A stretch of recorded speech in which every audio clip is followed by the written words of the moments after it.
चलो जो नामदान के लिए आए हुए हैं वो लोग तो जल्दी से हो रहे हैं।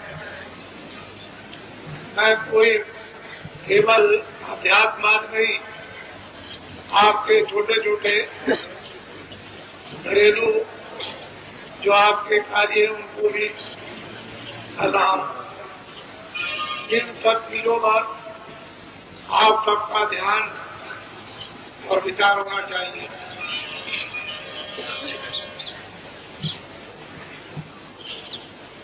आप उसी भूमि पर रहते हो, उसी पर मुसलमान रहते हैं, उसी पर ईसाई रहते हैं और उसी पर सिख रहते हैं। लेकिन जब अपने यहाँ शादी विवाह होने को होता है उस समय मुसलमानों के यहाँ नहीं। जब आपके यहाँ समाप्त हो जाएगा तो मुसलमानों के यहाँ शुरू होगा। आप कहते रहोगे हमारे यहाँ शादी की लगन नहीं है और मुसलमान कहते हैं कि हमारे यहाँ शादी की लगन है। जमीन एक है, वायुमंडल एक है, गांव और शहर एक है। आप एक ही जगह रहते हो, एक कहता है कि नहीं और दूसरा कहता है कि है। कोई ऐसी बात तो जरूर है जो दोनों लोग भूल भुलैया में हो गए। ये सब सामाजिक काम आपके बहुत सुलभता से आसानी से होगा। ये आप जानते हो कि मुंडन में कितना खर्चा होता है, चेको भविष्य में कितना खर्चा होता है, ब्याह शादी में कितना खर्चा होता है। ये सब आप अनुभव कर रहे हो और ये यहाँ सुगमता से आपका छुटकारा रहा।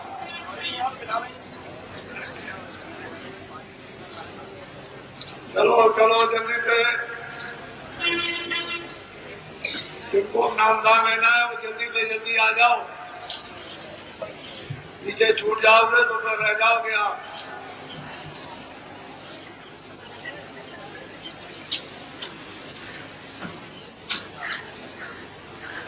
बात है कि वो चीज रात भर लगे, वो चीज आपकी आधे घंटे में हो जाए, लेकिन पद्धति के अनुसार सब कार्य। और हमारे यहाँ तो ये कहा गया कि महात्माओं के यहाँ बधाई मतलब शुभ मुहूर्त माना जाता है।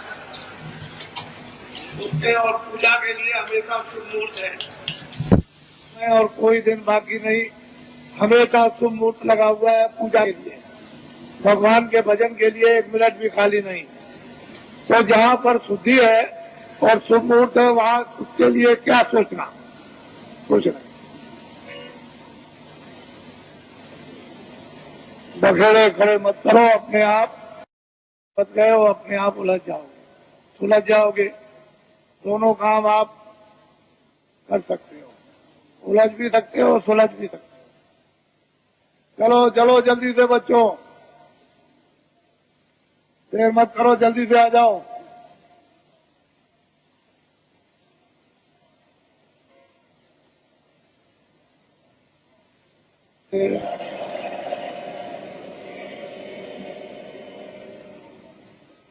देखो विशेष करके इस बात का ध्यान रखो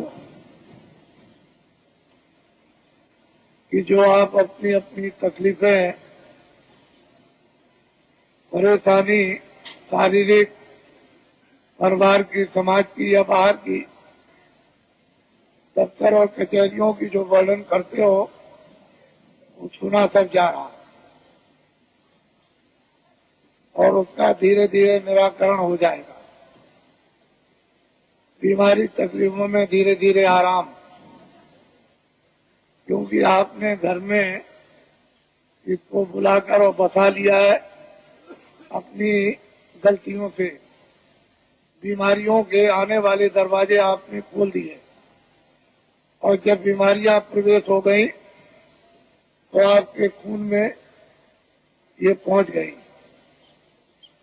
देवियों के लिए ये आदेश है कि देवियां जब मासिक का महीना समय आए तो कोई भी देवी स्नान 5 दिन नहीं करेगी।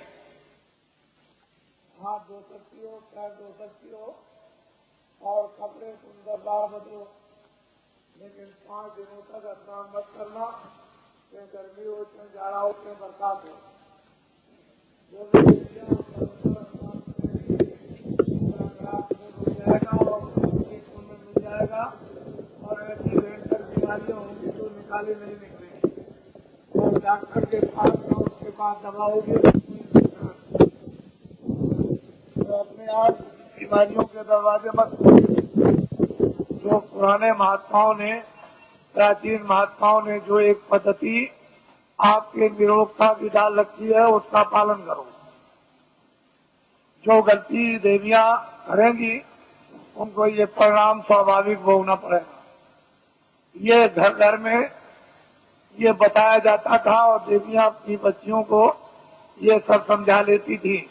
पहले महात्माओं ने बताया, फिर घर घर में जब इसका प्रचार हुआ तो फिर जब समय आता है तो सब शिक्षा घर में मिल जाती है, वो सब छोड़ दी। क्योंकि पढ़ाई लिखाई इतनी ज्यादा उदंड हो गई कि वो किसी चीज पर ध्यान नहीं दिया जाता और सब के सब पढ़े लिखे अनपढ़ शिकार हो गए बीमारी के। हर पुरुष और स्त्री में बीमारी प्रवेश हो गई।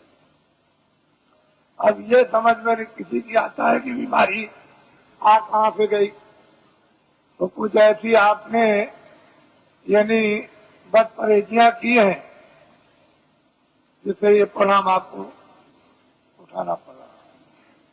ये है छोटी चीजें समझाने के लिए, लेकिन बहुत बड़ी।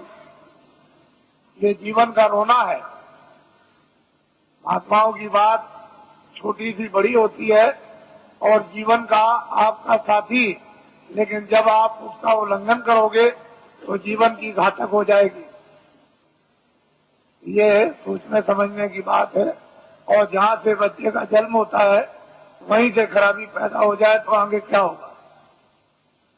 इसलिए अस्पताल, जब ये शिक्षाएं हम लोग अनुकूल पालन करते थे तो न इतने अस्पताल थे, न इतनी दवाएं थी, न इतने डॉक्टर थे। सब लोग स्वस्थ रहते। तो जल्दी से बच्चों चलो, देर मत करो। देर करने की जरूरत नहीं है। और पुरुष के लिए कुछ परहेज बताए गए थे, लेकिन वो उन्होंने खत्म कर दिए।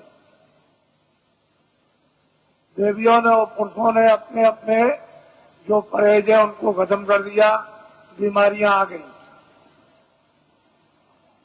मैं तो ये समझता रहता हूं कि महात्माओं ने यदि ये शिक्षा समय पर अनुकूल शिक्षा न दी तो इतनी भयंकर बीमारियां आ जाएंगी कि अस्पतालों में न तो कोई दवा मिलेगी और न कोई बनाने वाला मिलेगा। इसकी रोकथाम डॉक्टरों के द्वारा नहीं, महात्माओं के द्वारा होना चाहिए। क्योंकि अगर रोकथाम इसकी हो जाएगी और जानकारी दे दी जाएगी तो लोग समझ जाएंगे, आने वाली पीढ़ी समझ जाएगी। चलो चलो बच्चों, चलो जल्दी से।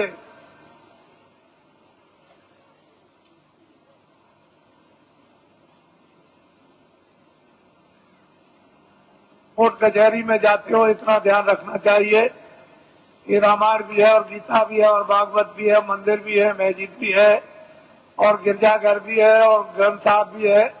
तो कम से कम इतना इखलाक और इतना विचार तो होना चाहिए कि क्या सत्य है, क्या सत्य है, हम कितना इसमें झूठ बना रहे और कितना इसमें सत्य है और कितना हम धोखा दे रहे। थोड़ा बहुत तो विचार कर कम करना चाहिए।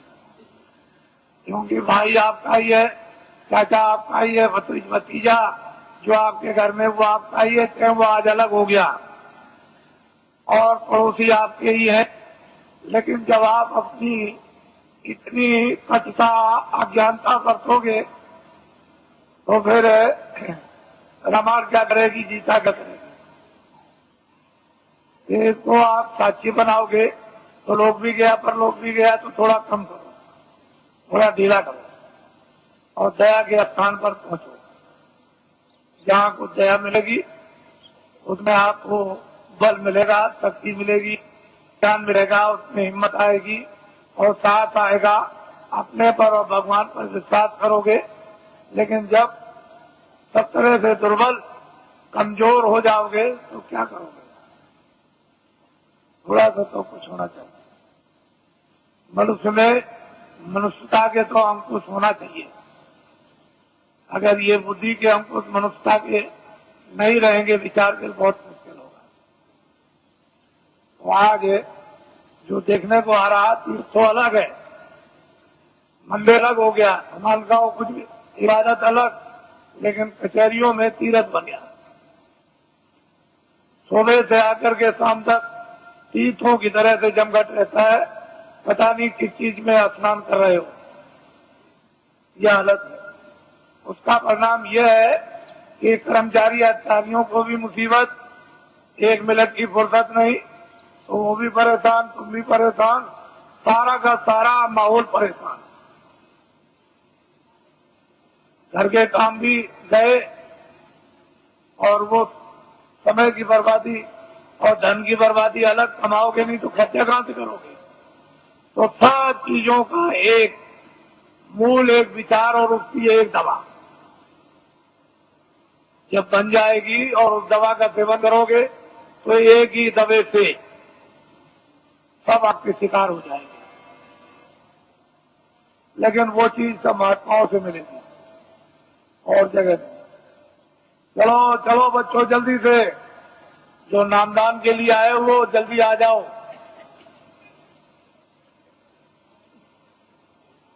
चलो चलो, देर मत करो।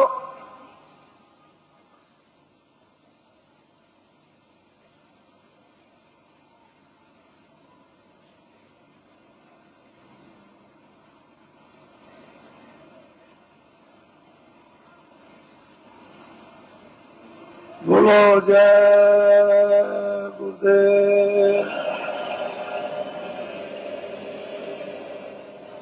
जय गुरुदेव,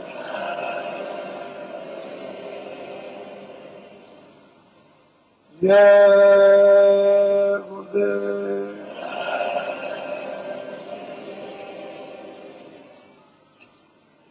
जय गुरुदेव नाम किसका, जय गुरुदेव नाम किसका, जय गुरुदेव नाम किसका, जय गुरुदेव नाम किसका, जय गुरुदेव नाम किसका।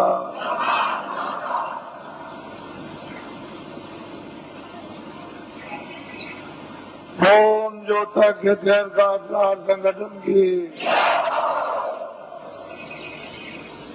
ओम ज्योतिर्गय का संगठन की, ओम ज्योतिर्गय का संगठन की।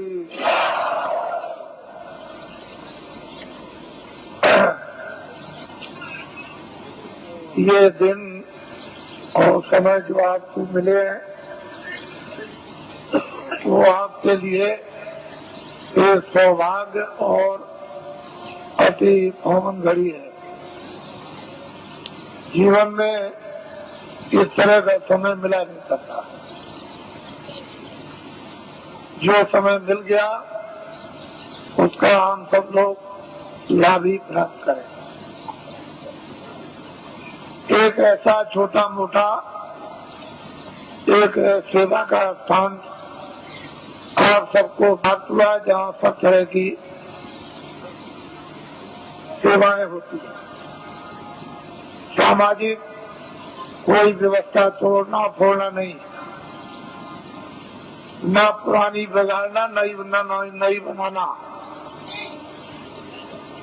जो जो व्यवस्थाएं प्राचीन काल से ऋषि मुनि महात्माओं ने आपको निर्धारित करके उस पर स्थापित कर दिया, उसी के अनुकूल जो थोड़ी बहुत गंदगी और उसमें व्यवहारिक अज्ञानता आ गई, उसी का शुद्धिकरण करा दीजिए। बस अपनी अपनी जगह पर आ जाओगे। कुछ नया बनेगा नहीं, कुछ पुराना बिगड़ेगा नहीं। और इसमें किसी को कोई परेशानी उठानी नहीं पड़ेगी। नए बनाने में परेशानी, पुराने बिगाड़ने में परेशानी। तो ये मुसीबत कौन मोले? ना आपके पास समय, ना आपके पास शक्ति, न मेरे पास समय, तो मैं ऐसा काम क्यों करूं? वो काम कर दिया जाए जिसमें छुट्टी हो जाए और सब लोग उसी डरे डांटे पर आ जाए। और जो व्यवहारिक जैसे जन्म होता है, परवरिश होती है और अंत में उसकी प्रलय हो जाती है, उसी तरह का। अब जन्म तो आपका हो गया और परवरिश हो गई, तो अब आपको क्या करना है ये जानकारी आपको होना चाहिए।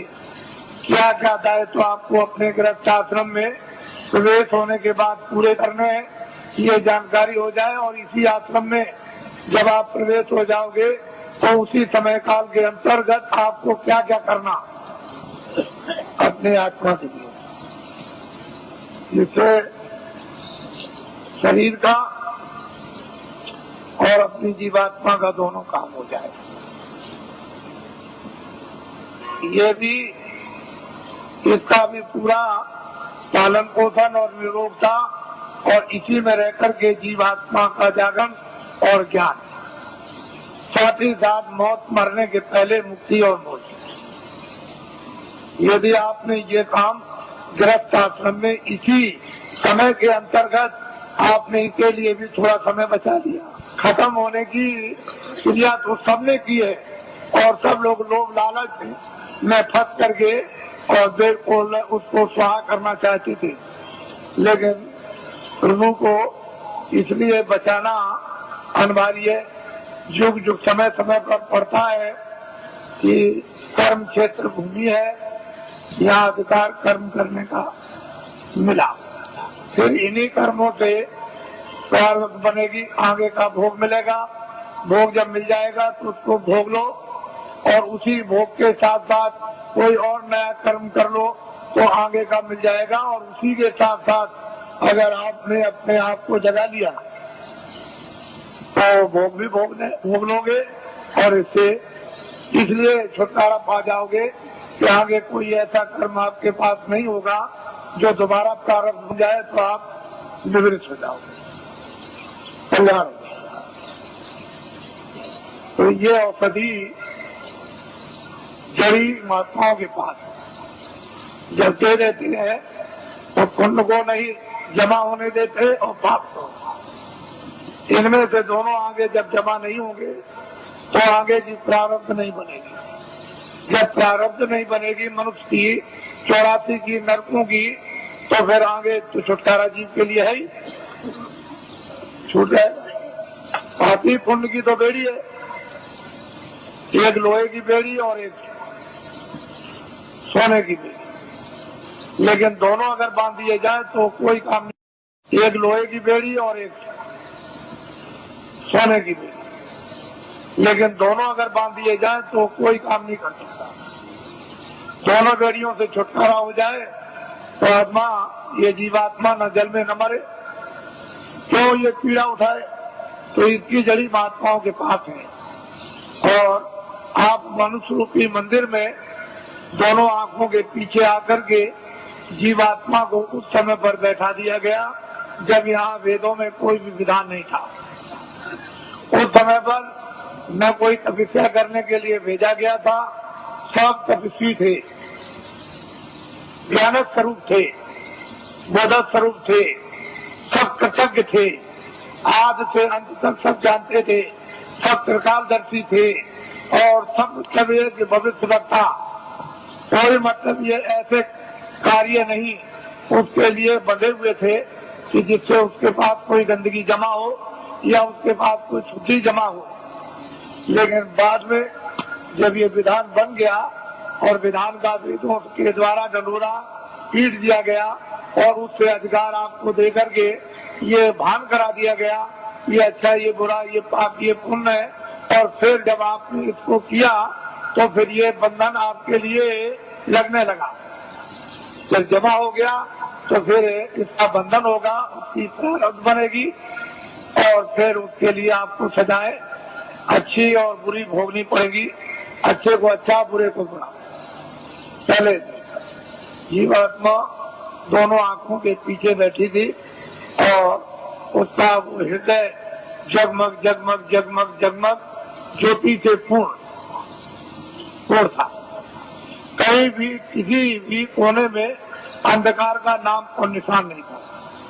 वो तो हर वक्त जगमग जगमग जगमग जगमग पूर्ण शक्ति उसमें व्याप्त थी हर मानव में, चाहे वो स्त्री हो चाहे पुरुष हो।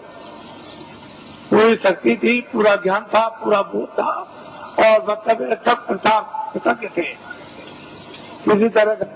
तो जब आप अनुसूती मंदिर में बैठे हो और जीवात्मा का हृदय दोनों आंखों के मध्य भाग में, न इधर कंठ में है, न इधर हृदय में है, न इधर नाभि में है, न इंद्रिय द्वार में है और न गुदा चक्र में है।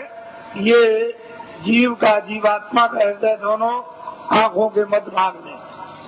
अब यहाँ जो बैठी हुई है तो उधर से जब कर्मों के आवरण में लाकर ढक दी गई, बंद कर दी गई आंख और कान, तो फिर अंधकार ऐसे छा गया जैसे बादल। जब छा जाते हैं तो सूरज, चांद और सितारों का प्रकाश लुप्त हो जाता। उसका मतलब यह है कि सूरज को, चांद को सितारों ने, बादल ने नहीं ढका, वो तो बादलों ने आपकी आंख को ढक लिया, इसलिए दिखाई नहीं देता। अगर बादल को आप साफ कर दो तो सामने आपके सूरज, चांद और सितारे, तो आपकी अंतर जीवात्मा की आंख और जीवात्मा के कान को ढक लिया और सुनना और देखना बंद कर दिया। अगर वो पर्दा बादलों की तरह से हट जाए तो परमात्मा और परमात्मा की सृष्टि सामने आती है। जब दिव्य नेत्र ज्ञान चक्षु साधक का जब खुल जाता है और जब कान खुलते हैं और वो देववाणी, ब्रह्मवाणी, वो अनहद वाणी और वो शब्द है और नाम जब प्रकट हो जाता है और कानों को सुनाई देने लगता है तो 24 घंटे एक क्षण भी बंद नहीं होता। हर काम करते रहो, लिखते रहो, पढ़ते रहो, खेती करो, दुकान करो, कुछ भी काम करो, देवियां खाना बनाए, घर का काम करे, बच्चों की सेवा, 24 घंटे सुनाई देता। ऐसा रस, एक रस बरसने लगता और 24 घंटे चेतना है। सोते में भी बरसता, वहाँ भी चेतना है और वो तंद्रा अवस्था में सो लेता है। जैसे ऐसा मालूम हुआ कि न मैं सोया न मैं जगा, ऐसी तंद्रा अवस्था में वो लेट करके अपनी नींद को पूरा कर लेता है। बस इतनी थकावट आती है, वैसे तंद्रा में भी चेतना रहती है। तो ये साधक के लिए कलयुग में उस प्रभु ने और महात्माओं ने दया करके सुलभ कर दिया और ये बताया है कि अब आपको कठिन साधन नहीं करना, कठिन ध्यान नहीं करना है, कठिन योग नहीं करना, कठिन नाम की कमाई नहीं करनी और कठिन प्रभु का स्मरण नहीं करना, सहज करना। और सहज ही से तुम नाम पर सवार हो जाओ। नाम एक रेलगाड़ी, हवाई जहाज है और वो इतनी तेज रफ्तार से आता और जाता है कि इसकी कोई कल्पना लेके जोखे में किसी तरह गणित में नहीं कर सकता। इतनी उसकी तेज रफ्तार है और बिजली का भी, समुद्र की लहरों का भी प्रमाण नहीं दिया सकता, इतनी तेज रफ्तार उसके आने जाने की है। ऐसी चीज निर्धारित अनाथ काल की उस मालिक ने तैयार कर रखी है। लेकिन अब जब भेद मिल जाए, युक्ति मिल जाए और उस पर जीवात्माओं को सवार कर दिया जाए तो वो चेतन है। वहाँ तेल पानी की जरूरत नहीं, वो तो चेतन है, जड़ नहीं है। तो जड़ को तेल पानी मिले, चेतन चेतन है, न तेल पानी, न आगे की जरूरत, न हवा की जरूरत। तो चेतन ही चेतन और जीवात्मा भी चेतन है। तो असल में यह है कि शरीर में एक तो गुदा का, दूसरा इंद्रिय का, तीसरा नाभि का, चौथा ये हृदय द्वार और पांचवा ये कंठ। जरा ध्यान देना। छठा ये भ्रुकुटी विलास आज्ञा तक ये जीवात्मा बैठी है। गुदा चक्र पर गणेश जी का वास, इंद्र द्वार पर ब्रह्मा और सावित्री का वास, नाभि कमल में विष्णु और लक्ष्मी का वास और हृदय कमल में शिव और पार्वती का वास और यहाँ कंठ में जो है वो आद्या महाशक्ति का वास और यहाँ स्वयं दोनों आंखों के मध्यभाग में जीवात्मा बैठी है।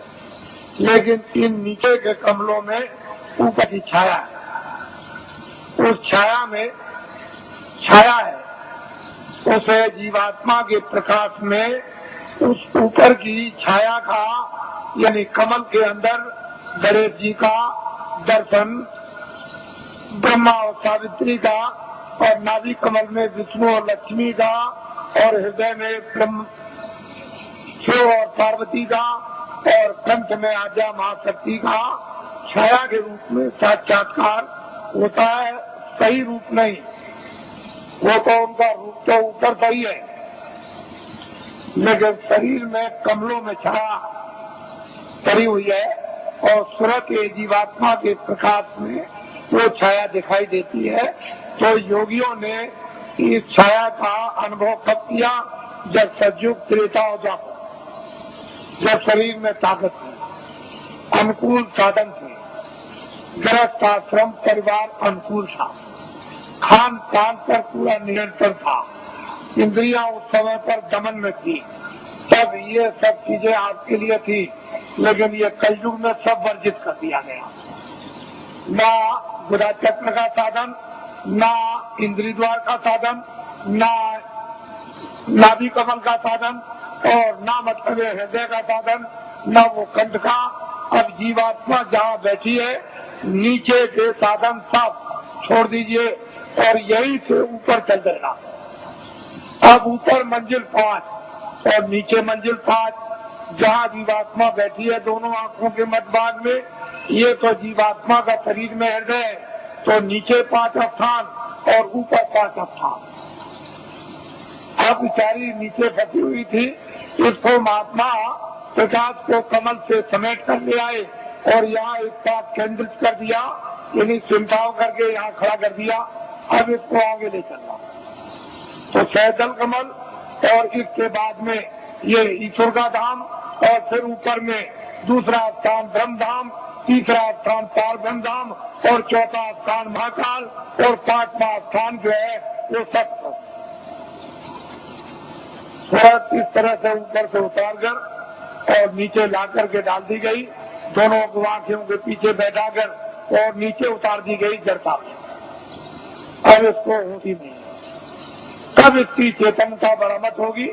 ये बिना महापुरुषों के कोई काम ये कर ही नहीं सकता और आपके कितने जीवन कैसे चले बर्बाद हो गए। इसलिए आपको किसी को ऊपर का आघात न, ऊपर क्या हो रहा, जहाँ जीवात्मा बैठी है मध्य भाग में ऊपर किसी में वो दिव्य दृष्टि, उसमें क्या रहा है ये आपको कुछ पता नहीं। लेकिन जब साधक जब प्यास लगती है, भूख लगती है, इच्छा जागती है, सब होती है, रोता भी है और जीता है, प्रार्थना भी करता है, जब वेद मिल जाता है तो श्रवण भी करता और ध्यान भी करता है, तो मैं करता है और संसार से जीतता है, अपने काम से जीतता है।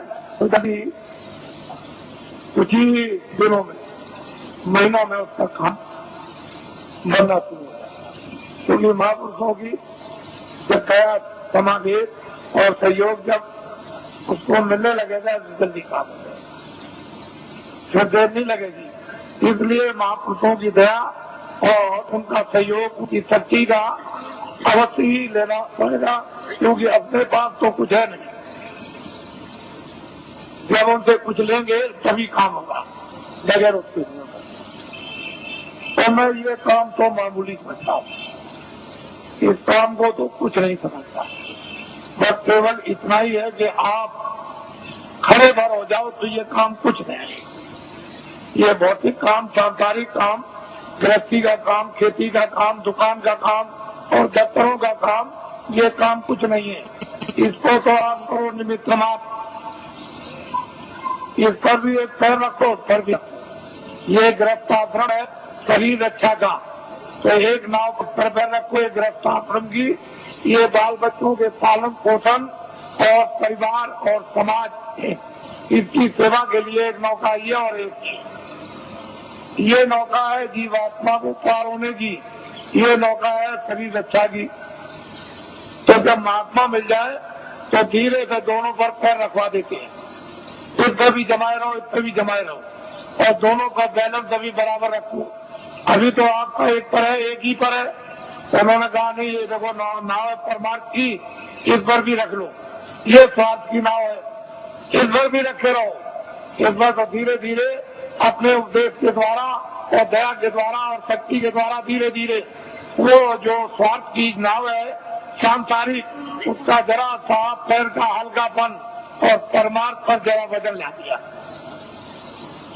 जब आपकी स्वाभाविक जरा होने लगी, अच्छा इन्हें इच्छा नहीं, अरुचि होने लगी, तो धीरे धीरे धीरे धीरे उस पर जमा होने लगा। शरीर की ताकत का एक पर जमा हो। अब वो इस तरह का आपका हो जाएगा कि इस पर तो जमा हो गया और ये निमित्त मात्र रह गई। तो जब तक रहो तब तक ये निमित्त मात्र बस लीजिए। तो ये अंदर में उस पर जमाव कर लो, और ये तुम्हारा इसको बिगाड़ना नहीं। तो इसलिए हमने तो कोई ऐसा काम रखा नहीं है कि आपको गृहस्थाश्रम का कोई काम बंद करना है। अपने करो, खाना खाओ, खेती करो, दुकान करो, दफ्तर करो, बच्चों की सेवा करो, आए गए का सत्कार करो, और जो भी रस्म रिवाज उसको भी करो। ये सब करो, हमने सब बरकरार रखे, किसी काम को बंद नहीं किया। और ये है परमात्मा। यहाँ बैठ करके आप इधर से अपने ध्यान को हटा दो, थोड़ा खेती से, दफ्तर से, दुकान से, बच्चों से, इनसे उनसे थोड़ा 2 मिनट 5 मिनट 10 मिनट के लिए यहाँ ला करके मन को, बुद्धि को, चित्त को इन्हीं जीवात्मा के साथ में इसको लगाकर और थोड़ा सा सहयोग समझने में काम, कुछ नहीं बिगड़ेगा, संसार बिल्कुल नहीं बिगड़ेगा। और परमात्मा जैसे आप यहाँ से दरवाजा खोल करके चल पड़े, बस चलने वाली बात। अगर एक कदम भी बढ़ गया तो फिर रुकने वाला नहीं, दूसरा कदम जरूर उठ जाएगा। तो चाली इस तरह की है जीवात्मा की कि जैसे ही एक कदम बढ़ा वह दूसरा परमात्मा। तो इसलिए आपको ये भेद है, अभी कुछ नहीं मालूम कि ऊपर क्या है नीचे क्या है, ये कुछ नहीं है। साधक लोग क्या देखते हैं, क्या पाते हैं, क्या अनुभव करते हैं, क्या आनंद और शक्ति उनको मिलती है, अब ये तो बताने का आपको आदेश नहीं है। वैसे तो ये बता सकते हैं, लेकिन मैं ये नहीं चाहता हूँ कि आपको बताकर साधकों का नुकसान हो जाए। साधक अपनी चीज भी रखे और आपको कुछ समझा बुझा भी दें, इनका कोई नुकसान ना हो, आपका फायदा हो जाए। असल में चीज यह है कि गोपनीय राज ये साधक नहीं बताते, न बताएंगे तो इनसे तो कुछ आपको मिलेगा नहीं। लेकिन जब घेर घार करके यहाँ ले आएंगे तो फिर यहाँ सब कुछ आपको मिल जाएगा। बस ये समझ लो कि आपके पक्के साथी है, ऐसा मत समझो ये किसी बुराई की तरफ ये ध्यान नहीं देते हैं, ये अच्छाई की तरफ ध्यान देते हैं। इनका लक्ष्य है कि बुराई छूट जाए और अच्छाई में प्रवेश हो जाए। वैसे तो बुराई को बुराई आप भी घर में मानते हो, उससे आप भी दुखित हो जाते हो कि ये बुरा है। तो दूसरा अगर आपको ये कह दे कि ये बुरा है तो वो जानता है इसलिए कहता बुरा, आप जानते हो तो आप कहते हो बुरा। तो बुराई ही है और अच्छाई अच्छाई, इसलिए बुराई की तरफ ध्यान नहीं देते। ये तो चाहते हैं कि बुराई हट जाएगी, अच्छा जाएगा, ये लक्ष्य। तो ये सबके आपके साथी यानी दोस्त सहयोगी, इनको अपना समझना चाहिए और असली जगह पर पहुंचा दे। इससे बड़ा परोपकारी कौन हो सकता है।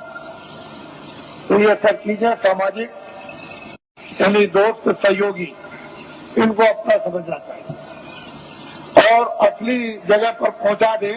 इससे बड़ा परोपकारी कौन हो सकता है।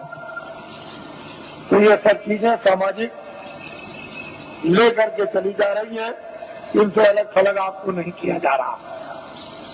तो मैं आपकी जो व्यवस्था योजना है उसको पूरा बना करके तैयार कर चुका हूँ और बस यह है कि जैसे ही अपनी जगह पर आप खड़े हो गए वैसे ही योजना आपके सामने रख दी जाएगी। और जब वो चक्र योजना के अंतर्गत जब आप प्रवेश हो जाओगे तो सारा का सारा गुण उसका ज्ञान और राज आपको समझ, फिर उसके लिए कोई किसी को परेशानी नहीं होगी। अब यह है कि न जानने के कारण तो सारा संसारी शून्य, गृहस्थाश्रम बेकार है, काम बेकार है। और जान लिया तो गृहस्थाश्रम अपनी जगह, काम भी अपनी जगह हो जाए। तो हमने जो आपको बताया, क्योंकि आपको अभी आदेश दूंगा, आपको अभी कि आपको मतलब ये जाना है तो भूमि जोतक हितैषी काश्तकारों का तो देश में अभियान चल रहा, साथ ही साथ कर्मचारी अधिकारियों का कार्यक्रम चल रहा, साथ ही साथ में सेठ साहूकार दुकानदार और उद्योगपतियों का भी कार्यक्रम इसी के साथ साथ चल रहा और साथ ही साथ यानी छात्रों का भी कार्यक्रम चल रहा। मैं तो ये समझता हूँ कि इसमें सब आ जाएंगे। छात्रों में सबके छात्र आ गए, दुकानदारों में सब जातियों के दुकानदार और सेठ साहूकार उद्योगपति आ गए और कर्मचारियों में सब दफ्तरों के यानी कर्मचारी सभी जातियों के आ गए और भूमि जोतक हितैषी काश्तकारों में सब कौमों के भूमि जोतक और हितैषी काश्तकार आ गए। तो चारी जातियों का बंटवारा कर लीजिए। मैं ध्यान दे जाता हूँ कि जरा इनके बारे में भी सोचा जाए। तो मैं सोचता हूँ कि कितना इनको वेतन मिलता होगा, तो इतना वेतन मिलता होगा इनको, इसमें कितना कट जाता है वो भी मैं जानता हूँ कि इनकम टैक्स कितना कटता है और फिर इनका बीमा और ये वो योजनाओं में कितना चला जाता होगा, तो इनके हाथ में कितना बचता है वो मुझे सब मालूम है। उससे पूरा नहीं होता, बिल्कुल पूरा नहीं होता। जजों का सुप्रीम कोर्ट के पूरा नहीं, हाई कोर्ट के पूरा नहीं, डिस्ट्रिक्टों का पूरा नहीं, डीएम का पूरा नहीं, एसपी का पूरा नहीं और इनका पूरा नहीं और उनका पूरा नहीं, तो छोटे कर्मचारियों का उनका तो बिल्कुल ही पूरा नहीं। क्योंकि महंगाई तो सब पर समान है और टैक्स भी सब पर समान है। तो असली बात यह है कि जो सरकार, जो राजा अपने मजदूरों पर टैक्स लगा दे, व्यवसाय कर, वो सबसे गिरा हुआ राजा, उससे गिरा हुआ कोई नहीं हो सकता। उसका ज्ञान खो गया, उसकी कला कौशल खो गई और उसकी योजना खत्म हो गई। जो राजा अपने मजदूरों पर व्यवसाय कर लगा दे, अरे कर्मचारी अधिकारी जो बेचारे काम करते हैं, ये कौन है? मजदूर 15 दिन 14 दिन की छुट्टी ले ले और छुट्टी साल की खत्म हो जाए, डॉक्टरी भी बीमारी की छुट्टी खत्म हो जाए, तो जब ये छुट्टी लेते हैं तो इनकी मजदूरी कट जाती है, यानी पे कट जाती है। तो ये सब लोग मजदूरी के लेके जोखिम में आते हैं। व्यवसाय का मतलब यह है कि 10 रुपए घाटा और 1 लाख रुपए मुनाफा, ये है व्यवसाय, ये है मजदूरी। व्यवसाय अलग है, मजदूरी अलग है। तो ये कह करके अगर लगा दिया जाए कर्मचारी अधिकारियों पर कि ये है व्यवसाय कर, तो ये मर जाएंगे।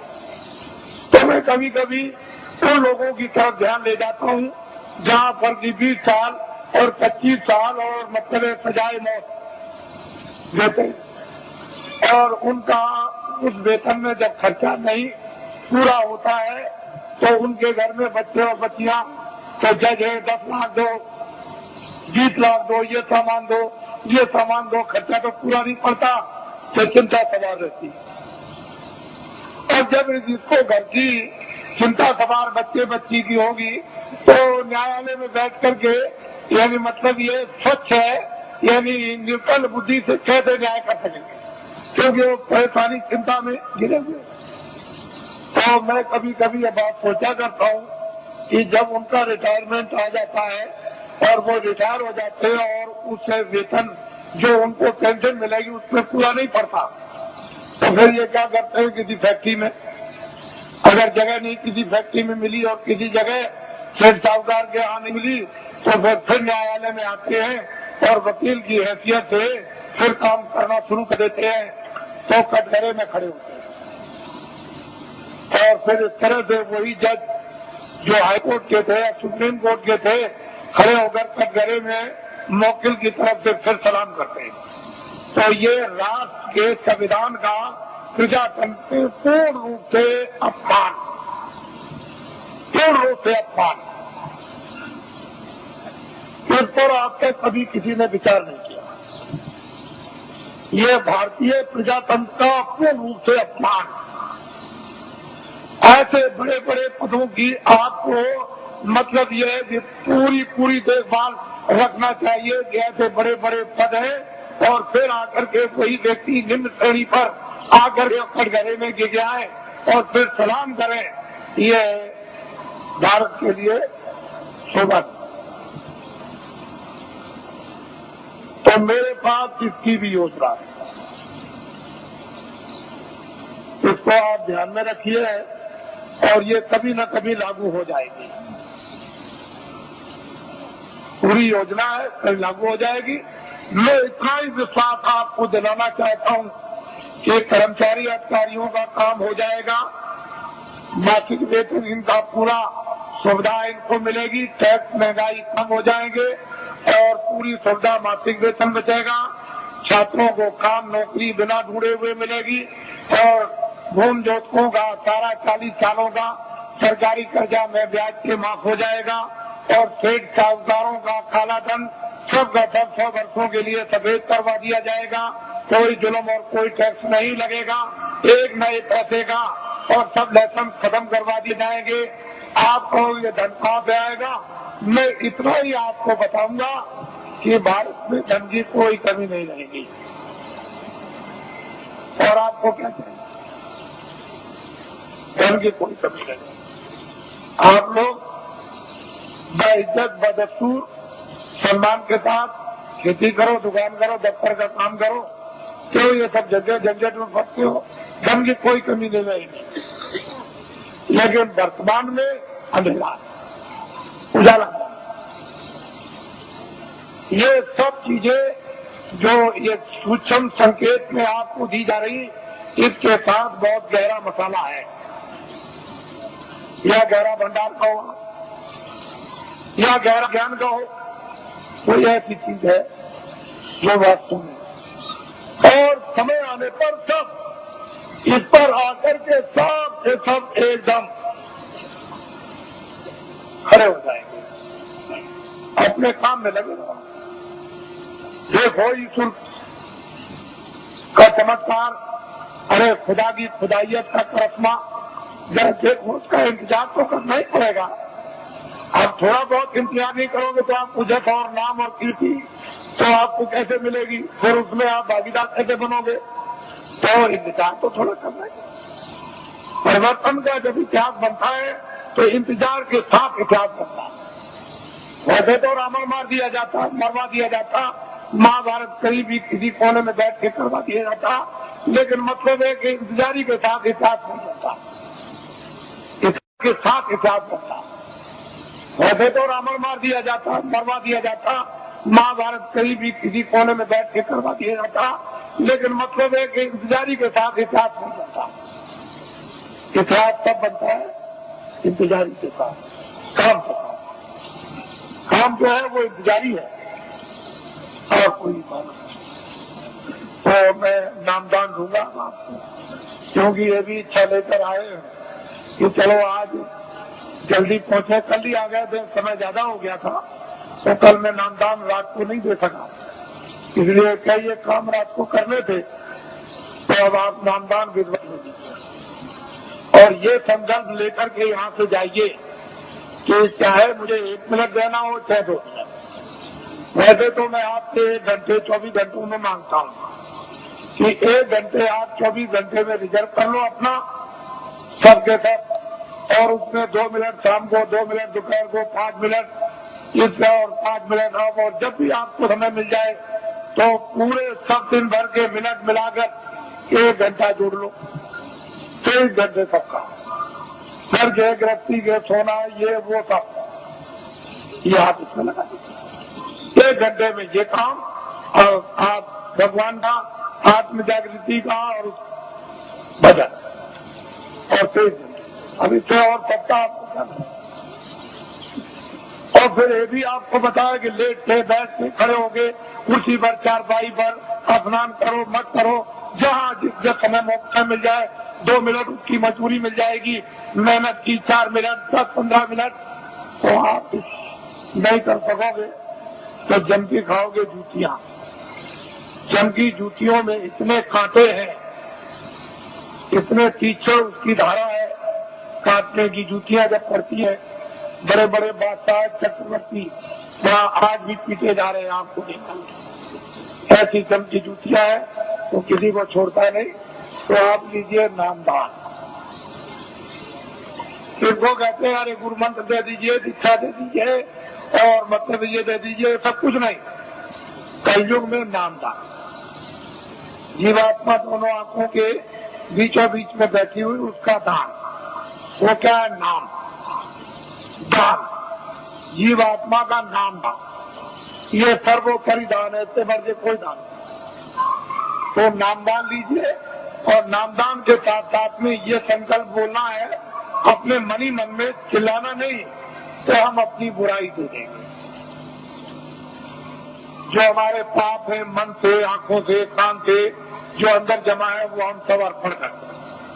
ये तो दीजिए दान, और अच्छी चीज दीजिए आप। 10 मिनट सिमरन में, 10 मिनट ध्यान में और आधा घंटा भजन में, 50 मिनट में 10 मिनट और रह गए अभी। तो आपको ये जानना चाहिए कि आप 1 घंटा दे तो ये काम सुलभ सीधा अभी हो जाए। अब कहीं भी कोई बंधन नहीं है किसी तरह का भी, लेकिन बंधन किस बात का है कि 24 घंटे में आपको समय देना, ये तो बंधन है, बाकी बंधन नहीं है। ये जरूर बंधन है कि नशीली वस्तुएं आप सेवन मत करना, और जितना भी घी, दूध, फल और फ्रूट और अनाज है उसको दिन में 100 बार खाओ, लेकिन गंदी वस्तु खाना, ये ध्यान रखना। बाकी तुम दिन में 100 बार खाओ, हम मना करें तब आप खाओ। भजन करना है आपको जरूर, वो तो 24 घंटे में, उसे तो आपको छोड़ना नहीं है, बाकी 23 घंटे करके काम करो, इसलिए समय आपको देना। और जो भी आपको सुलभ समय मिले, सुबह दोपहर शाम को या आगे पीछे जब भी, उसको दीजिए, आपको जल्दी काम हो जाए। तो यह है ये शक्ति का प्रभाव, यानी उतार ऊपर से युगे युगे समय समय पर होता आया। आज की नई बात नहीं है, ये जब जरूरत पड़ी तब हुआ। तो ये चीज आपको नामदान, आप चार्ट वालों को ये जिम्मेदारी दी गई है, जो पहले के नामदानी की इनको लिखा देंगे और इनको भजन बताएंगे, ध्यान बताएंगे, सुमरन बताएंगे। जब कभी आगे पीछे नाम को भूल जाए, रूप को भूल जाए, तो आपका कर्तव्य दायित्व है कि इनको बताएं, और आपका ये कर्तव्य इनसे पूछ लें। लेकिन ऐसे व्यक्ति से मत पूछिएगा जो जानता ही नहीं, जिसको नामदान पता ही नहीं, उससे पूछने के वो क्या बताएगा। और फिर अपनी गोपनीय जो अंदर की चीज है, जो आंख से देखो, कान से सुनो, तो टाट वाले को भी मत बताना। ये जो नाम याद कराएगा, वजन आपको बैठा के बताएगा, या ध्यान बताएगा, सुमरन सिखाएगा, उसको भी देखा सुना मत बताना, उससे भी छुपा लेना। जितना छुपा लोगे उतने अंदर प्रकट, उतने उतरेगा, उतना ही खजाना खुलेगा, उतना ही प्राप्त होगा। अरे तुम क्या है, बड़े बड़े बादशाह जब एक बच्चे को प्राप्त करते हैं तो राज और पूरी सल्तनत पर, चक्रवर्ती राज पर लात मार देते हैं। ये कुछ नहीं है, और कहते हैं कुछ नहीं, राजा जनक लात मार दिया, वो कुछ नहीं समझते। बड़े बड़े इतिहास लिखे गए, ये तो कुछ और चीज है। ये कुछ नहीं है। वो चीज गृहस्थ आश्रम में यदि आपको प्राप्त हो तो इससे अच्छा और सुहाना समय कौन सा है। ये आपका स्थान है। आप साधना कार्यक्रम में भी आज बरसात में होगा गुरु पूर्णिमा जुलाई के बाद, तो आप उस समय जो आस पास के हो और जो इच्छुक जिज्ञासु होते हैं वो आते हैं। 1 हफ्ते का कार्यक्रम चलता है। उसमें खामियां, उसमें गलतियां, उसमें करना न करना, उसमें बढ़ना न बढ़ना जानकारी उसमें प्राप्त हो जाती है, ताकि उनको और प्रोत्साहन और उन पर दया मिलती है और आगे बढ़ती है। इस तरह से कार्यक्रम चलता रहता। और मैं अभी जैसे ही 31 मार्च समाप्त होगा तो मैं अभी घोषणा करता हूँ दौरे की। अब आप लोग अपना एक कार्यक्रम बनाएंगे। ये लोग कुछ मनाते चले आए, क्योंकि मैं 21 महीने मैंने तो कभी कहा नहीं था। 21 महीने मुझे सरकार ने यानी क्रोध में मैंने तो कोई अपराध किया नहीं था। मैंने तो कोई आंदोलन, हड़ताल, तोड़फोड़, कोई अमानवीय काम हिंदू मुसलमान सिख ईसाइयों का, ये कोई जात पात का, ब्राह्मण क्षत्रिय वैश्य सर्जन, ये वो छोटे जो भी और कोई मैंने तो कभी किया नहीं। मेरे यहाँ तो कोई झगड़ा है नहीं, लेकिन भविष्यवाणी जरूर करता था। उससे सरकार मुझसे नाराज और उसने इस नाराजगी में नेता लीडरों को तो पकड़ाई, मुझे भी पकड़ लिया और पकड़ के जेल में बंद कर दिया। फिर मेरे ऊपर इतने बखेड़े लगा दिए, इतने झंझट लगाए उन्होंने, सामान लेने के, ये लेने के, जमीन लेने के, जानवर लेने के, इतने बखेड़े झंझट खड़े कर दिए कि अगर मेरी जगह पर बादशाह भी हो तो खत्म हो जाए। ऐसे झंझट झगड़े छोटे मुकदमे नहीं है, मामूली मुकदमे नहीं लगाए, इतने झंझट मुकदमों के लगा दिया। और मैं एक सामाजिक आदमी, जनहितों का काम करने वाला, मेरे ऊपर जबकि मैं रात को दिन चिल्लाता हूँ मेरा कुछ नहीं है, ये सब जनता जनार्दन का सब कुछ है।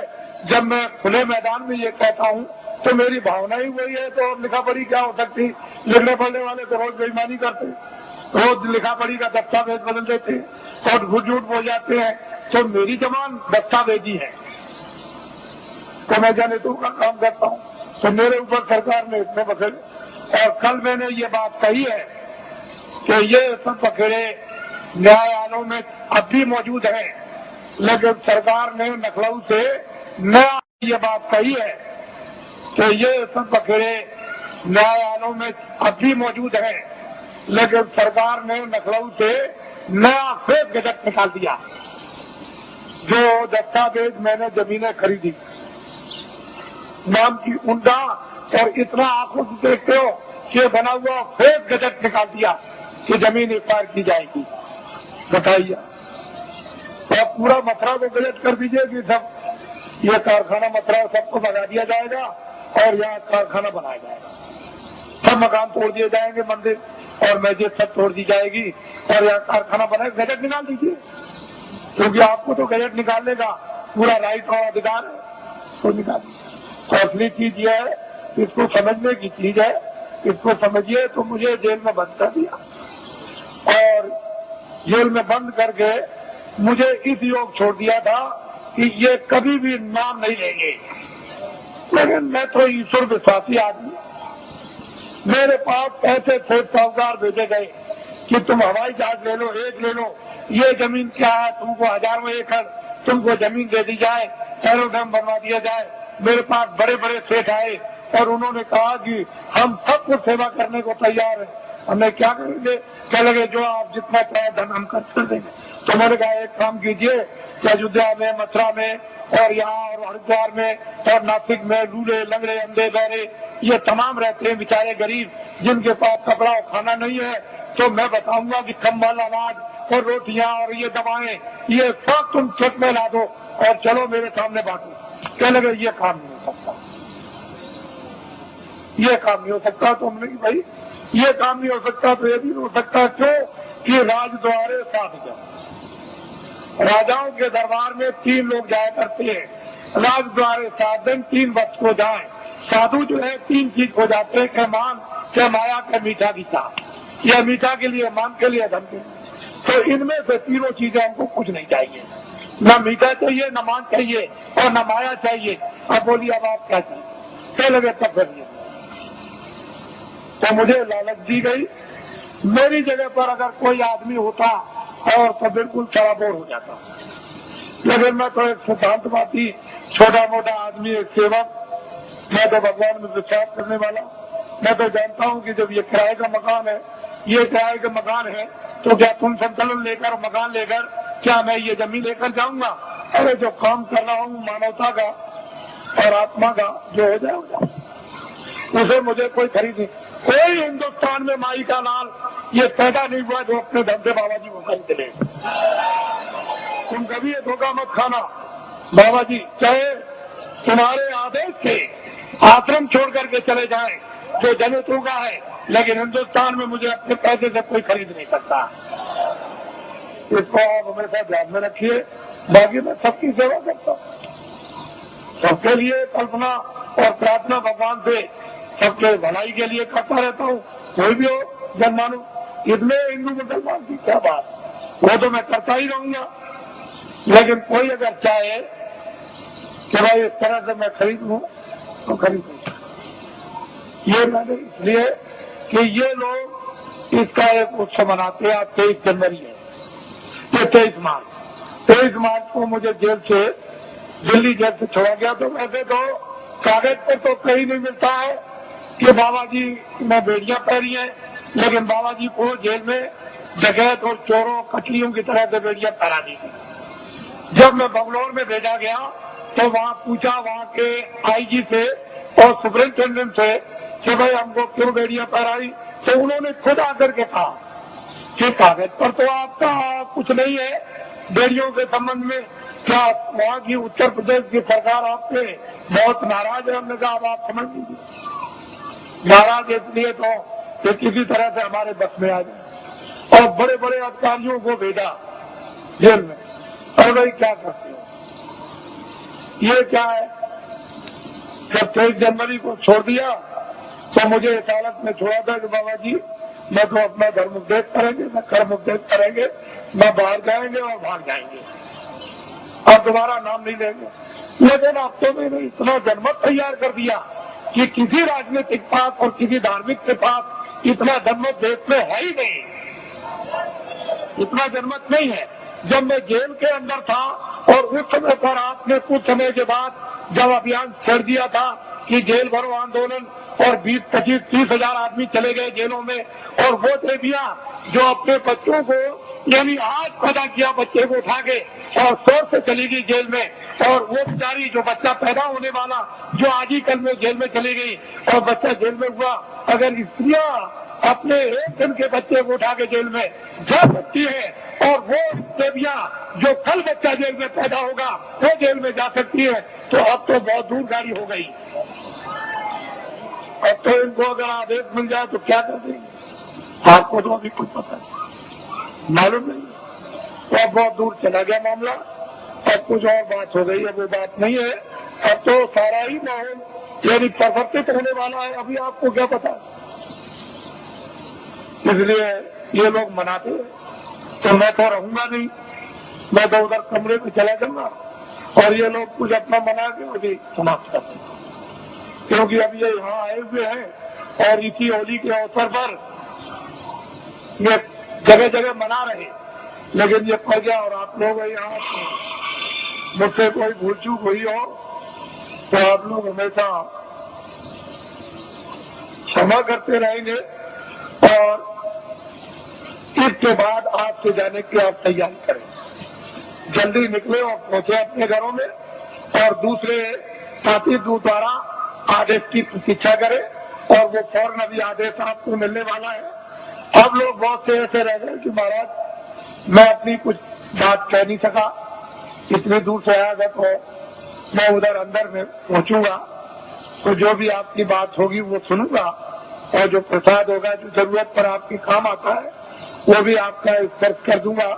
तो आपकी तकलीफ में, परेशानी में, उसमें जो एक आधार होता है मददगार का, अगर वैसे ही कह दूं तब तो आपकी समझ में आएगा नहीं, लेकिन एक आधार रहेगा कि इलायची दाना है, चीनी है, बताता है ये चीज है, तो आप उसको रखे रहोगे, जरूरत पर काम लोगे, तो उससे जब लाभ हो जाएगा तो आपको चेत हो जाएगा, विश्वास होगा कि नहीं मालिक की दया मुझ पर भी हो रही है, तो मैं उधर बैठ के छू दूंगा।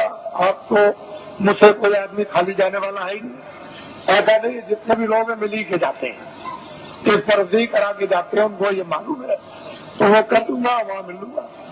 और अब तो मुझे आप थोड़ा यहीं नीचे रहूंगा, आप बैठे रहेंगे, कोई खड़ा नहीं होगा, मैं यही अंदर ही बैठूंगा यही ऊपर सीढ़ियों पर, तो आप सब बैठे रहेंगे और ये भी कार्यक्रम कुछ ही मिनट में पूरा कर लीजिएगा, क्योंकि इन लोगों ने प्रार्थना की है कि आप जाइएगा नहीं, आप यहाँ अंदर बैठ जाइए, मैं अपना काम कर लूँ, तो वो अपना काम अभी हो जाता है।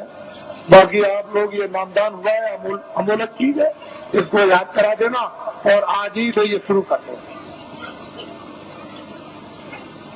एक घड़ी आधी में पुनः तुलसी संगत आती हरे कोट आता, ये वस्तु ऐसी है आदि की, इसमें जरा भी ढील करनी नहीं करनी, न क्षणों की ढील करनी, ना एक मिनट, इसको करना है।